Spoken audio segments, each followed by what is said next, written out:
Hello friends, എല്ലാവർക്കും നമസ്കാരം. നിങ്ങൾ ഏവരെയും കാത്തിരിക്കുന്ന രേവതിയുടെയും സച്ചിയുടെയും ഇന്നത്തെ വിശേഷത്തിലേക്ക് എല്ലാ കൂട്ടുകാർക്കും സ്വാഗതം. എല്ലാവർക്കും നല്ലൊരു ദിവസം ആശംസിച്ചുകൊണ്ട് തന്നെ വിശേഷത്തിലേക്ക് കിടക്കാം. ലൈക്ക് ചെയ്യാനും ഹൈപ്പ് ചെയ്യാനൊന്നും മറക്കരുത് കേട്ടോ. അപ്പൊ തുടങ്ങുമ്പോൾ തന്നെ കാണിക്കും നമ്മുടെ ഭാമ വന്നിട്ട് ശ്രുതി പ്രഗ്നന്റ് ആണെന്നുള്ള കാര്യം പറഞ്ഞപ്പോൾ കുറച്ച് സ്വീറ്റ്സ് ഒക്കെ ആയിട്ടാണ് വന്നത്. ഇത് കേട്ടതും വല്ലാത്തൊരു എക്സൈറ്റ്മെന്റും സന്തോഷവും ഒക്കെ ആയി പോയിട്ട് നമ്മുടെ ശ്രുതിക്ക്. പക്ഷേ അമ്പിനും വില്ലിനും അടുക്കുന്നില്ല ചന്ദ്ര പറയുന്നത് അവിടെ ഇവളെ നമ്മുടെ ശ്രുതിനെ വീട്ടിൽ കേറ്റില്ല എന്ന് തന്നെയാണ്. അപ്പൊ രവീന്ദ്രൻ പറഞ്ഞത് എന്താ നീ ഇങ്ങനെ വാശി പിടിക്കുന്നത്? നീ ഒന്ന് ഓർത്തു നോക്കി, ഇപ്പോഴല്ലേ എല്ലാം മറക്കേണ്ട സമയത്ത് മറന്നില്ല, പിന്നെ എപ്പോ മറക്കാനാ എന്ന് പറഞ്ഞപ്പോഴത്തേക്കും ഇല്ല, അങ്ങനെ ഒന്നും എനിക്ക് മറക്കാൻ പറ്റത്തില്ല, ഞാൻ കേറ്റത്തില്ലെന്ന് പറഞ്ഞാൽ കേറ്റത്തില്ലെന്ന്. അപ്പോഴത്തേക്കും ശ്രുതി ചെന്ന് ചന്ദ്രയുടെ കാല് പിടിക്കുകയാണ്. എന്റെ അമ്മ ഇങ്ങനെയൊക്കെ പറയണത്, അങ്ങനെ കേറ്റാതിരുന്ന് കഴിഞ്ഞിട്ടുണ്ടെങ്കിൽ ശരിയാവും അമ്മ, എന്റെ കുഞ്ഞല്ലേ അവളുടെ വയറ്റ് വളരുന്നെന്ന് പറഞ്ഞപ്പോ 6 കുഞ്ഞാണെങ്കിലും അവളെ ആ പേരും കള്ളീനും ഈ വീട്ടിലേക്ക് കേറ്റത്തില്ല എന്ന് പറഞ്ഞപ്പോഴത്തേക്കും ഞാൻ പോയി വിളിച്ചോണ്ട് വരാൻ പോവും അവളെ, ഞാൻ പോയി വിളിച്ചോണ്ട് വരും എന്ന് ശ്രുതി. അപ്പൊ പറഞ്ഞു, നീ അങ്ങനെ പോയി വിളിച്ചോണ്ട് വരുവോ? അങ്ങനെ പോയി വിളിച്ചോണ്ട് വന്നു കഴിഞ്ഞിട്ടുണ്ടെങ്കിൽ പിന്നെ ഈ വീട്ടില് ഞാൻ കേറത്തില്ലെന്ന് പറഞ്ഞാൽ കേറത്തില്ല. ഞാൻ എവിടെയെങ്കിലും തീർത്ഥാടനത്തിനോ അങ്ങനെ ഞാൻ എങ്ങനെയെങ്കിലും പോയി ഞാൻ എൻ്റെ ജീവിതം അങ്ങ് അവസാനിപ്പിക്കും. അല്ലാതെ ഞാൻ ഈ വീട്ടില് അവളെ കയറ്റത്തില്ല, അവളുള്ള വീട്ടിൽ ഞാൻ താമസിക്കത്തുമില്ല എന്ന് പറഞ്ഞിട്ട് ദേഷ്യം വന്ന് നമ്മുടെ ചന്ദ്ര ഇങ്ങനെ എന്തൊക്കെയോ പറയുകയാണ് കേട്ടോ. തറപ്പിച്ച് പറയാണ് നമ്മുടെ ശ്രുതിനെ കേറ്റത്തില്ലെന്ന്. അപ്പൊ മാമ പറഞ്ഞു, എന്തൊരു സ്വഭാവം അടി നിന്റെ, ഇപ്പൊ അവളെ കേറ്റില്ല പിന്നെ എപ്പൊ കേറ്റാനാ? ഇപ്പൊ അവൾക്ക് വേണ്ടത് ഭർത്താവിന്റെ വീട്ടുകാരുടെ ഒക്കെ കെയറിങ് അല്ലേന്ന് ചോദിച്ചപ്പോ അവളുടെ കെയറിങ്, അവൾക്ക് ഒരു കെയറിങ് ഇവിടെ നിന്നില്ല, മര്യാദക്കെല്ലാം പൊക്കോ. എന്തിനാ നീ ഇപ്പം ഇതും പറഞ്ഞുകൊണ്ട് സ്വീറ്റ്സ് തരാൻ വേണ്ടി ഇങ്ങോട്ട് വന്നത്? അവള് പറഞ്ഞ അയച്ചതായിരിക്കുമല്ലോ എന്ന് പറഞ്ഞപ്പോ എന്നെ അവള് പറഞ്ഞ അയച്ചതൊന്നും അല്ല, ഞാന് നല്ല കാര്യം കേട്ടു, അപ്പം നല്ല കാര്യം അറിയിക്കാൻ വേണ്ടി വന്നു. എന്താണെന്ന് വെച്ചാൽ നീ ചെയ്യ, നിനക്ക് ബുദ്ധി ബോധവും വെളിവില്ലെങ്കിൽ പിന്നെ എന്ത്? ഇവളോട് പറഞ്ഞിട്ട് ഒരു കാര്യമില്ല രവിയേട്ടാ, ഞാൻ പോകുവാന്ന് പറഞ്ഞപ്പോ നീ അവിടെ നിൽക്കടി, നീ ഇതും കൂടെ അങ്ങ് കൊണ്ടുപോ. എന്തിനാ ഇവിടെ കുറെ സ്വീറ്റ്സും കാര്യങ്ങളൊക്കെ തന്നിരിക്കുന്നത്, ഈ സ്വീറ്റ്സും കൂടെ അങ്ങോട്ട് കൊണ്ടുപോയി നീ അവിടെ ഇരുന്ന് തിന്നോ എന്ന് പറഞ്ഞിട്ട് കയ്യിലിരുന്ന ലഡുവും കൂടി ആ ഒരു സ്വീറ്റ്സ് കൊണ്ടുവന്ന ബോക്സിനകത്ത് ഇട്ട് കൊടുത്തു കേട്ടോ. ചന്ദ്ര എന്നിട്ട് അകത്തേക്ക് അങ്ങ് കയറിപ്പോയി. നമ്മുടെ ഭാമ അങ്ങ് പുറത്തേക്കും പോയി. നിസ്സഹായ അവസ്ഥയിൽ ശ്രുതി നിൽക്കുകയാണ്. ശ്രുതിയുടെ മുമ്പിൽ നമ്മുടെ ബാലചന്ദ്രൻ സോറി രവീന്ദ്രൻ അതിന് വലിയ നിസ്സഹായ അവസ്ഥയാണ്. അപ്പൊ രവീന്ദ്രനാണെങ്കിൽ ശ്രുതിയോട് പറയാണ്, എനിക്ക് ഇതിലൊന്നും ചെയ്യാൻ പറ്റത്തില്ല പോലെ, ഞാൻ നിസ്സഹായ അവസ്ഥയിൽ നിൽക്കുക. ഏതായാലും പതുക്കെ എല്ലാം മാറുമെന്ന് നമുക്ക് വിചാരിക്കാം. കാലമെല്ലാം മാറ്റി കളയാതിരിക്കത്തില്ലല്ലോ, എന്നും ചന്ദ്രയുടെ സ്വഭാവം ഇതാകണമെന്നില്ലല്ലോ. അതുകൊണ്ട് പതുക്കെ എല്ലാം മാറാൻ മോൻ പ്രാർത്ഥിക്കുക, അല്ലാതെ വേറെ എന്ത് വഴിയാ? ഇതിന് വേറൊരു വഴിയില്ല, കരഞ്ഞിട്ടൊന്നും യാതൊരു കാര്യവും ഇല്ലെന്ന്. അങ്ങനെ ആകെപ്പാട് നമ്മുടെ ശ്രുതി പെട്ട് നിൽക്കുക. ഇനിയിപ്പം വിളിച്ചോണ്ട് വന്നു കഴിഞ്ഞിട്ടുണ്ടെ അമ്മ ഇറങ്ങിപ്പോവും, വിളിച്ചോണ്ട് വന്നില്ല തന്റെ കുഞ്ഞിനെ തനിക്ക് നഷ്ടപ്പെടും. ആകെപ്പാട് ചെകുത്താനും കടലിനും നടുക്കുള്ളൊരവസ്ഥ. ഏതായാലും ഇത് കഴിഞ്ഞ് പിന്നെ കാണിക്കുന്ന സീൻ എന്ന് പറഞ്ഞിട്ട് നമ്മുടെ അച്ഛമ്മ വന്നല്ലോ. അപ്പൊ അച്ഛമ്മ വർഷയോട് ഇങ്ങനെ ഓരോ കാര്യങ്ങളൊക്കെ സംസാരിച്ചുകൊണ്ടിരിക്കുകയാണ്. ഏതായാലും വേറെ ഒന്നും അല്ല അച്ഛമ്മ സംസാരിക്കുന്നത്, കുഞ്ഞിനെ കുറിച്ചും പ്രസവത്തെ കുറിച്ചും ഒക്കെയാണ്. അപ്പൊ പ്രസവിക്കുന്ന പെണ്ണുങ്ങൾ കുറച്ച് വേദന അറിഞ്ഞ് തന്നെ പ്രസവിക്കണം, പ്രസവിക്കുമ്പോൾ ഒരു ഇച്ചിരി വേദനയൊക്കെ ഉണ്ട് എന്നൊക്കെ പറഞ്ഞ് വിവരിക്കുകയാണ് പ്രസവത്തെ കുറിച്ച്. ഇത് കേൾക്കുമ്പോഴത്തേക്കും തന്നെ നമ്മുടെ വർഷയ്ക്ക് പേടിയാവും. അപ്പൊ ശ്രീകാന്ത് തൊട്ടടുത്ത് നിപ്പുണ്ട്. അപ്പോഴത്തേക്കും ശ്രീകാന്ത് ആണെങ്കിൽ അച്ചമ്മയ്ക്കൊന്നും ഇറങ്ങിപ്പോക്കൂടെ, അച്ചമ്മ എന്തിനീ ഈ പ്രസവിക്കുന്ന കാര്യം പറഞ്ഞ് ഇവളെ പേടിപ്പിക്കുന്നത്, ഒന്നാമത് നമുക്ക് പേടിയാ എന്നുള്ള രീതിയിൽ എന്റെ മനസ്സിലൊക്കെ വിചാരിച്ച് അവിടെ നിപ്പുണ്ട്. അങ്ങനെ അച്ചമ്മ പറഞ്ഞു, പണ്ടത്തെ പെണ്ണുങ്ങളെ നെല്ല് കുത്തുകയും അരിയാട്ടുകയും കല്ലിൽ അരി അരയ്ക്കുകയും ഒക്കെ ചെയ്തിരുന്ന സമയത്ത് സുഖപ്രസവമായിരുന്നു എന്ന് പറയുമ്പോഴത്തേക്കും സുഖപ്രസവം. അപ്പൊ ഈ നെല്ല് കുത്തിയാലും ഉരളിൽ ഇങ്ങനെ ഇടിച്ചാലും ഒക്കെ സുഖപ്രസവം ഉണ്ടാവും, അപ്പൊ വേദന എടുക്കാതെ പ്രസവിക്കാൻ പറ്റുമോ മുത്തശ്ശിന്ന് നമ്മുടെ വർഷ. അപ്പൊ മുത്തശ്ശി പറഞ്ഞു, ഏയ് അങ്ങനെ പറ്റത്തൊന്നുമില്ല, സുഖപ്രസവം എന്ന് പറഞ്ഞാൽ വേദനയില്ലാതെ പ്രസവിക്കുന്നതിനല്ല, പെട്ടെന്ന് പ്രസവിക്കുന്നതിനായി. ഏത് പ്രസവമാണെങ്കിലും അതിന് വേദനയുണ്ട്. ആ വേദന സഹിക്കാൻ പറ്റാത്ത വേദനയാണ്, നമ്മൾ ജീവിതത്തിൽ അനുഭവിക്കാത്തൊരു വേദനയാണ് ആ വേദന, പ്രസവ വേദന എന്ന് പറയുന്നത്. അത് അനുഭവിച്ച് തന്നെ നമ്മൾ കുഞ്ഞിനെ പ്രസവിക്കണം എന്ന് പറഞ്ഞപ്പോഴത്തേക്കും വീണ്ടും നമ്മുടെ വർഷയ്ക്ക് പേടിയാവും. എന്റെ ദൈവമേ, ഇനി എന്ത് ചെയ്യും എന്റെ ഈശ്വര എന്ന് പറഞ്ഞുകൊണ്ട്.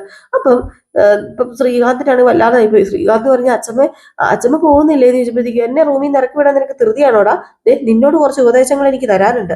നീ ഇങ്ങനെ പോയാൽ ശരിയാവത്തില്ല, ഇവളുടെ കൂടെ എപ്പോഴും നീ വേണം, ഇവളെ കെയർ ചെയ്യണം, ഇവൾക്ക് വേണ്ട കാര്യങ്ങളൊക്കെ, ഇവൾക്ക് നല്ല നല്ല പുസ്തകങ്ങളൊക്കെ മേടിച്ചു കൊടുത്ത് അത് വായിക്കാനുള്ള സൗകര്യം ഉണ്ടാക്കി കൊടുക്കണം. അതൊക്കെയാ നീ ചെയ്യേണ്ടത്, അതാണ് ഒരു നല്ല അച്ഛന്റെ കടമ. അതുകൊണ്ട് മര്യാദയ്ക്ക് ഇവളെ കെയർ ചെയ്തോളെന്ന് പറഞ്ഞു. ഇപ്പൊ ഞാൻ കെയർ ചെയ്തോളാം അച്ഛമ്മേന്ന് നമ്മുടെ ശ്രീകാന്ത് പറഞ്ഞു. അപ്പോഴത്തേക്കും പെട്ടെന്ന് രേവതി, അച്ഛമ്മേ ബാ, ഫുഡ് എടുത്ത് വെച്ചിട്ടുണ്ട്, അച്ഛമ്മേ ബാ എന്ന് പറഞ്ഞ് രേവതി വിളിക്കുക. അങ്ങനെ എന്തോ നമ്മുടെ ശ്രീകാന്തിന്റെ ദൈവമേ രക്ഷപ്പെട്ടല്ലോ, അച്ഛമ്മ പോവുകയാണല്ലോ, അപ്പൊ രക്ഷപ്പെട്ടല്ലോ എന്ന് പറഞ്ഞുകൊണ്ടിരിക്കുന്നു. അപ്പം നമ്മുടെ അച്ഛമ്മ വന്നാൽ പിന്നെ ഞാൻ പോയിട്ട് പിന്നെ വരാം, ഞാൻ പോയി ഭക്ഷണമൊക്കെ കഴിച്ചിട്ട് വരാൻ കേട്ടോ, മോള് വിഷമിക്കൊന്നും വേണ്ടാട്ടോ, പേടിയൊന്നും വേണ്ടാട്ടോ എന്നൊക്കെ പറഞ്ഞിട്ട് നേരെ ഭക്ഷണം കഴിക്കാനായിട്ട് ഡൈനിങ് ടേബിളിലേക്ക് ചെന്ന് നമ്മുടെ അച്ഛമ്മ ഇരുന്നു. അച്ഛമ്മ ഡൈനിങ് ടേബിളിലേക്ക് ഇരുന്ന് കഴിഞ്ഞപ്പോഴത്തേക്ക് രേവതി കൊണ്ടുവന്ന് ഇങ്ങനെ ഭക്ഷണമൊക്കെ ഇങ്ങനെ വിളമ്പാൻ തുടങ്ങി. അപ്പോഴത്തേക്ക് നമ്മുടെ സച്ചി ഇങ്ങനെ മാറി നിൽക്കുകയാണ് വിഷമിച്ച്. സച്ചിക്ക് ഭയങ്കര വിഷമം. അപ്പം സച്ചി ഇങ്ങനെ മാറി നിന്നപ്പോഴത്തേക്കും അച്ഛൻ വിളിച്ചിട്ട് എന്ത് പറ്റി? ഞാനേ ചെവിക്ക് പിടിച്ചത് നിനക്ക് വേദനിച്ചായിരുന്നോ? അത് പിന്നെ വേദനിക്കാതെ ഓ വേദനിക്കണമല്ലോ. അത് പിന്നെ ഞാൻ നല്ലൊരു കാര്യമല്ലേ പറഞ്ഞത്. ഞാനേ നിങ്ങൾക്കല്ലായിരുന്നോ ചാൻസ് തന്നത്. ആദ്യം സച്ചി നിന്റെ കുഞ്ഞി പിറക്കണം എന്നല്ലേ ഞാൻ ആഗ്രഹിച്ചത്. അത് പിന്നെ അമ്മേ ഞങ്ങൾ മാത്രം വിചാരിച്ചാ പോരല്ലോ എന്ന് രേവതി. ഞങ്ങൾ മാത്രം വിചാരിച്ചാ പോരല്ലോ, ദൈവങ്ങളും കൂടെ വിചാരിക്കണ്ടേ. ഞങ്ങൾ അതിന് പ്രാർത്ഥിക്കുന്നൊക്കെ ഉണ്ട്. പ്രാർത്ഥിക്കണം, പ്രാർത്ഥിച്ചേ പറ്റൂ. അതെ, നിങ്ങൾ ഇവിടെ നിന്നിട്ടാണ് ഈ വക പ്രശ്നങ്ങളൊക്കെ. ഞാനേ നിങ്ങളെ അങ്ങോട്ടേക്ക് കൊണ്ടുപോവാം, നാട്ടിലേക്ക്. അവിടെ ഒരു നല്ലൊരു അമ്പലമുണ്ട്. ആ അമ്പലത്തിൽ പോയി മക്കൾ ഉണ്ടാകാത്തവർക്ക് പ്രാർത്ഥിച്ചു കഴിഞ്ഞിട്ടുണ്ടെങ്കിൽ എത്രയും പെട്ടെന്ന് മക്കൾ ഉണ്ടാകുന്ന പറയുന്നത്. അപ്പൊ അങ്ങോട്ടേക്ക് വരുവാണെങ്കിൽ നമുക്ക് അങ്ങോട്ടേക്ക് പോയി പ്രാർത്ഥിക്കാം. അവിടെ കുറച്ച് വഴിപാടൊക്കെ നടത്താം. ഒരു 2 ആഴ്ച 1 മാസമൊക്കെ വന്ന് നിന്നാൽ മതി. എല്ലാ ശനിയാഴ്ചയും നമ്മൾ അവിടെ പോകണം. ശനിയാഴ്ചയോ വെള്ളിയാഴ്ചയോ അവിടെ നമ്മൾ പോകണം. അവിടെ പോയി നമ്മൾ കുറച്ച് നേർച്ചയും കാര്യങ്ങളൊക്കെ ഉണ്ട്. അതൊക്കെ ചെയ്ത് കഴിഞ്ഞിട്ടുണ്ടെങ്കിൽ കുഞ്ഞുണ്ടാവും എന്ന് പറഞ്ഞപ്പോഴത്തേക്കും നമ്മൾ സജ്ജ് പറഞ്ഞു, അതങ്ങനെ ഇവിടെ നിന്ന് വിട്ടെറിഞ്ഞിട്ട് എങ്ങനെയാ അച്ഛമ്മേ 1 മാസമൊക്കെ അവിടെ വന്ന് നിൽക്കുന്നത്? ഞങ്ങൾക്ക് ബാധ്യതയൊക്കെ ഉള്ളതല്ലേ, CC അടയ്ക്കാനുണ്ട്, അങ്ങനെ ഒരുപാട് ലോൺ കെട്ടാനൊക്കെ ഉണ്ട്. അപ്പൊ ഞങ്ങൾ അങ്ങനെ വന്ന് നിന്ന് കഴിഞ്ഞിട്ടുണ്ടെങ്കിൽ എങ്ങനെയാ അച്ഛമ്മ ശരിയാവുന്നതെന്ന് ചോദിച്ചപ്പോഴത്തേക്കും അതും ഒരു കണക്കിന് ശരിയാ. ഏതായാലും എനിക്ക് ഒരു കാര്യം പറയാനുള്ളൂ. എനിക്ക് എത്രയും പെട്ടെന്ന് സച്ചിയുടെ രേവതിയുടെ ഒരു കുഞ്ഞു പേരക്കിടാവിനെ വേണം. അതെനിക്ക് തന്നെ പറ്റൂ. ഞാൻ പറഞ്ഞില്ലെന്ന് വേണ്ട, എനിക്ക് തരണം എന്ന് പറഞ്ഞപ്പോ രേവതി പറഞ്ഞു, അത് എത്രയും പെട്ടെന്ന് അച്ഛമ്മയ്ക്ക് തന്നാ പോരെ. ആ നിന്റെ ഈ വാക്ക് മതി. എനിക്ക് എത്രയും പെട്ടെന്ന് ആ കുഞ്ഞിനെ കിട്ടിയേ പറ്റൂ. എനിക്ക് അതിനെ എൻ്റെ ഈ കൈകളിൽ എടുത്ത് വെച്ച് ലാളിക്കണം. ഞാൻ മരിക്കുന്നതിന് മുമ്പ് തന്നെ നിന്റെയും അതുപോലെ രേവതിയുടെയും ഒരു കുഞ്ഞിനെ ഓമനിക്കാനും താലോലിക്കാനുമുള്ള ഭാഗ്യം എനിക്ക് ഉണ്ടാക്കി താ സച്ചിമോനെ എന്ന്. സച്ചിമോൻ പറഞ്ഞു, അതൊക്കെ ഉണ്ടാക്കി തരാ അച്ഛമ്മേന്ന്. ഏതായാലും ഇവരിങ്ങനെ സംസാരിച്ചുകൊണ്ടൊക്കെ ഇരിക്കാണ് കേട്ടോ. പിന്നെ കാണിക്കുന്ന സീൻ എന്ന് പറഞ്ഞിട്ട് നമ്മുടെ ശ്രുതിനെയാണ് കേട്ടോ. ശ്രുതി ആകെ പടപ്പെട്ടിരിക്കുക. കള്ളം പറഞ്ഞിട്ടും ശ്രുതി വിളിക്കാനായിട്ട് ഇതുവരെ വന്നില്ലല്ലോ. ഈ സമയത്ത് മീര പറഞ്ഞു, എടി നിനക്ക് കോളൊന്നും വരുന്നില്ലല്ലോ ഡി, ഇതുവരെ നീ പ്രഗ്നന്റ് ആണെന്ന് അറിഞ്ഞിട്ടും അവര് വിളിക്കുന്നില്ലല്ലോ. ഇനി ഭാമയാന്റി പോയി പറഞ്ഞില്ലേ? അത് പിന്നെ പറഞ്ഞിരുന്നു മീരെ, എന്നിട്ട് എന്തെത്തി അവിടുന്ന് ആരും വിളിക്കാത്തത്? നീ പറഞ്ഞത് വെച്ച് നോക്കുകയാണെങ്കിലേ അത് അറിഞ്ഞ ആ നിമിഷം ശ്രുതി വിളിക്കേണ്ടതല്ലേ. ഭാമയാന്റി പറഞ്ഞത് അവരാരും വിശ്വസിച്ച് കാണത്തില്ല, അതായിരിക്കും വിളിക്കാത്തത്. നീ വാ തുറന്ന കള്ളം മാത്രമല്ലേ പറയത്തുള്ളൂ, അതവർക്ക് അറിയുകയും ചെയ്യാം, പിന്നെ എങ്ങനെയാടി വിശ്വസിക്കുന്നത്? അപ്പോഴത്തേക്ക് നമ്മുടെ ശ്രുതി പറഞ്ഞു, അതൊക്കെ വിശ്വസിപ്പിക്കണം. എങ്ങനെ വിശ്വസിപ്പിക്കും? ഇനി എന്ത് ചെയ്യും? നിന്റെ പ്ലാൻ ഇനി എന്താ? ആ പ്ലാൻ എന്താണെന്ന് ചോദിച്ചു കഴിഞ്ഞാല് ആകെ തല പുകയുന്നൊരവസ്ഥയാണ്. എന്തെങ്കിലും ഒന്ന് ചെയ്തേ പറ്റൂ. അവരെ വിശ്വസിപ്പിക്കാനേ വേറൊരു വഴിയുണ്ട്. എന്ത് വഴി? അത് പിന്നെ നമ്മൾ രാവിലെ രേവതിയുടെ അനിയത്തി ദേവ് വർക്ക് ചെയ്യുന്ന ഹോസ്പിറ്റലിലേക്ക് പോകുന്നു. എന്നിട്ട് അവളെ കാണുന്നു. തന്ത്രപൂർവം നമ്മൾ സംസാരിക്കുന്നു. എന്ത് സംസാരിക്കുന്നു? നീ എന്താ പറയുന്നത്? നമ്മളെ കാണുമ്പം അവള് ചോദിക്കൂലോ എന്തിനാ വന്നത് എന്ന്. അപ്പൊ ഞാൻ പ്രഗ്നന്റ് ആണ്, ഗൈനക്കോളജിസ്റ്റിനെ കാണാൻ വന്നതാണ് എന്നങ്ങ് പറയും. അതൊക്കെ അവൾ വിശ്വസിക്കുവോ? അതൊക്കെ അവൾ വിശ്വസിക്കുന്നേ. എന്ത് കിട്ടിയാലും അവളെ അത് ചേച്ചിയോട് ഷെയർ ചെയ്യാതിരിക്കത്തില്ല. ഇതും ഷെയർ ചെയ്യും, അത് ഉറപ്പായിട്ടുള്ള കാര്യമാണ്. നല്ല ഐഡിയ ഒക്കെ തന്നെയാണടി ശ്രുതി. അതാ ഞാൻ പറഞ്ഞത്. ഏതായാലും രേവതി വീട്ടിൽ ഈ കാര്യം എല്ലാവരോടും പോയി പറയും. ഭാമയാന്റി പറഞ്ഞിട്ട് വിശ്വസിക്കാത്തവര് ദേവ് പറയൂന്ന് പറയുമ്പോൾ അങ്ങ് വിശ്വസിച്ചോളും. ഓ ഒന്ന് ട്രൈ ചെയ്ത് നോക്ക് നീ. നടന്നു അല്ലേ? നടക്കുമല്ലേടി? നടക്കും. ദേവ് വിളിച്ചു പറയും. അതെനിക്ക് ഉറപ്പായ കാര്യമാണ് മീരെ. ഇത് എന്റെ തന്ത്രമല്ല, ഇതെന്റെ കുതന്ത്രമാണെന്ന്. ഏതായാലും ഇത് കഴിഞ്ഞ് പിന്നെ കാണിക്കുന്ന സീൻ എന്ന് പറഞ്ഞ രവീന്ദ്രനും ആകെപ്പാട് ടെൻഷനിലാണ് കേട്ടോ. രവീന്ദ്രനും ആ ഒരു കുഞ്ഞിന്റെ കാര്യം അറിഞ്ഞല്ലോ, ശ്രുതി പ്രഗ്നന്റ് ആണ് എന്ന്. അപ്പൊ ഭയങ്കര ടെൻഷനായിട്ട് ഇരിക്കുകയാണ്. ഏതായാലും അപ്പോഴത്തേക്ക് സച്ചിന്റെ അവധി അങ്ങോട്ടേക്ക് വരിക. രവീന്ദ്രന്റെ ഈ ടെൻഷൻ അവര് കണ്ടു കേട്ടോ. അപ്പൊ എന്തോ സംതിങ് ഉണ്ടെന്ന് നമ്മുടെ സച്ചിക്ക് മനസ്സിലായി. അപ്പൊ സച്ചി രവീന്ദ്രനെ വിളിച്ചിട്ട് ബാന്ന് പറഞ്ഞുകൊണ്ട് രവീന്ദ്രന്റെ അടുത്തേക്ക് ചെന്നു. രവീന്ദ്രന്റെ അടുത്തേക്ക് ചെന്നിട്ട് എന്താ അച്ഛൻ ഇവിടെ ഒന്ന് മാറിയിരിക്കുന്നത്? എന്താ അച്ഛൻ ചിന്തിച്ചു കൂട്ടുന്നത്? അച്ഛൻ എന്താ പറ്റിയത്? അച്ഛനെന്തോ ഒരു മൂടൗട്ട് പോലെ. അപ്പോഴത്തേക്ക് രേവതി പറഞ്ഞു, അത് ശരിയാണല്ലോ, അച്ഛമ്മ വീട്ടിൽ വന്ന അച്ഛൻ വേറൊരാളാ. അച്ഛമ്മയല്ല, അച്ഛനെ ഏറ്റവും കൂടുതൽ സന്തോഷിച്ച് കാണുന്നത് വന്ന. ഇനിയിപ്പോ എന്താ പറ്റിയത്? ഓ, അറിഞ്ഞത് സന്തോഷ വാർത്തയാണ് മക്കളെ. പക്ഷേ സന്തോഷിക്കാൻ കഴിയുന്നില്ല. സന്തോഷിക്കാൻ കഴിയുന്നില്ലെന്നോ? എല്ലാത്തിനും കാരണക്കാരി ചന്ദ്രയാ. എന്തു പറ്റി? പാർലർ എടുത്തിന് കൂട്ടിക്കൊണ്ട് വരാത്താണോ അച്ഛന്റെ വിഷമം? ഏയ് അല്ലല്ല, അതൊന്നും അല്ല. ശ്രുതി പ്രഗ്നന്റാ. ശ്രുതി പ്രഗ്നന്റ് ആണെന്നോ? അതെ അതെ, ഇങ്ങനെ ഒരു അവസ്ഥയിൽ അവളെ കൂട്ടിക്കൊണ്ട് വരണ്ടേ. അപ്പൊ ചന്ദ്ര ഇത് വന്ന് നിന്ന് കേൾക്കുകയാണ് കേട്ടോ നമ്മുടെ രവീന്ദ്രൻ ഇവരോട് പറയുന്നത്. അപ്പൊ രേവതി ചോദിച്ചു, അല്ല അച്ഛനോട് ഇതാരാ പറഞ്ഞത്? ശ്രുതി അച്ഛനെ വിളിച്ചായിരുന്നോ? ഏയ്, ശ്രുതി എന്നെ വിളിച്ചൊന്നുമില്ല, ശ്രുതി ആരെയും വിളിച്ചിട്ടൊന്നുമില്ല. ഭാമ ഇവിടെ വന്ന് പറഞ്ഞ കാര്യങ്ങളാ ഇതൊക്കെ, അവള് പ്രഗ്നന്റ് ആണെന്ന്. അത് പിന്നെ അപ്പം സച്ചേട്ടന്റെ ഏട്ടനും അമ്മയ്ക്കും ഇത് അറിയില്ലേ? ഉം ശ്രുതിയെ ശ്രുതി കൂട്ടിക്കൊണ്ട് വരാൻ വേണ്ടി ഇറങ്ങിയതാ. പക്ഷെ ചന്ദ്ര എന്ത് ചെയ്തു? വിട്ടില്ല. ചന്ദ്ര പറയുന്നത് അവളെ കൂട്ടിക്കൊണ്ട് വരണ്ടായെന്ന് തന്നെയാ. അതെങ്ങനെയാ അച്ഛൻ ശരിയാകുന്നത് എന്നിങ്ങനെ ചോദിക്കാണ് കേട്ടോ. അപ്പോഴത്തേക്കും നമ്മുടെ രവീന്ദ്രൻ പറഞ്ഞു, അവളെ കൂട്ടിക്കൊണ്ട് വന്നാലും ചന്ദ്ര ഇവിടെ നിന്ന് ഇറങ്ങി പോകുന്ന പറയുന്നത്. അവൾ പിന്നെ ഇവിടെ നിൽക്കില്ല എന്ന് പറഞ്ഞിട്ടുണ്ട്. ഇതിനൊരു തീരുമാനം എന്താ എടുക്കട്ടെ എന്ന് അറിയത്തുമില്ല. സുതിയാണെങ്കിൽ നല്ല വിഷമത്തില. അവനും മനസ്സിലാവുന്നില്ല. ദേ, അമ്മയും നിങ്ങളും ഒക്കെ മേളിലായിരുന്നപ്പോഴാ ഭാമ വന്ന് കാര്യങ്ങളൊക്കെ പറഞ്ഞത്. എന്നോടും പറഞ്ഞു, ശ്രുതിയോടും പറഞ്ഞു, അതുപോലെ ചന്ദ്രയോടും പറഞ്ഞു.